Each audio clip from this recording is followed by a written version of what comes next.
যুক্তরাষ্ট্রের ওয়াশিংটন ডিসিতে গত 5 ফেব্রুয়ারি অনুষ্ঠিত হয়েছে ন্যাশনাল প্লেয়ার ব্রেকফাস্ট অনুষ্ঠানে অংশগ্রহণ করেছিলেন জাইমা রহমান। বাবা তারেক রহমানের পরিবর্তে সেখানে অংশ নিয়েছিলেন তিনি।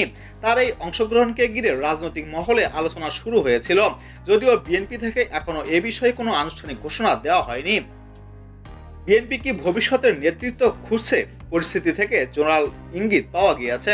ভবিষ্যতে বিএনপির ঝান্ডা উড়াতে পারে দলের প্রধান বেগম খালেদা জিয়ার নাতনি এবং ভারপ্রাপ্ত চেয়ারম্যান তারেক রহমানের কন্যা জাইমা রহমান।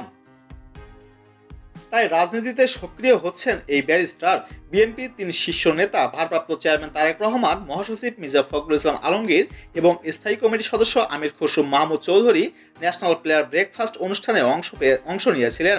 তবে তারেক রহমানের ব্যক্তিগত কারণে অনুষ্ঠানে অংশ নেওয়া হয়নি, ফলে তার প্রতিনিধি হিসাবে গিয়েছিলেন জাইমা রহমান। দলটির একাধিক সূত্র থেকে এই বিষয়টি নিশ্চিত করা হয়েছে। তবে জাইমা রহমানের এই অংশগ্রহণকে অনেকেই তার আনুষ্ঠানিক রাজনীতিতে প্রবেশের ইঙ্গিত হিসেবেই দেখছেন। রাজনৈতিক বিশ্লেষকরা বলছেন, তিনি একটি রাজনৈতিক পরিবারের সন্তান হওয়ায় রাজনীতিতে তার আসার সম্ভাবনা দীর্ঘদিন ধরে আলোচনায় হচ্ছে।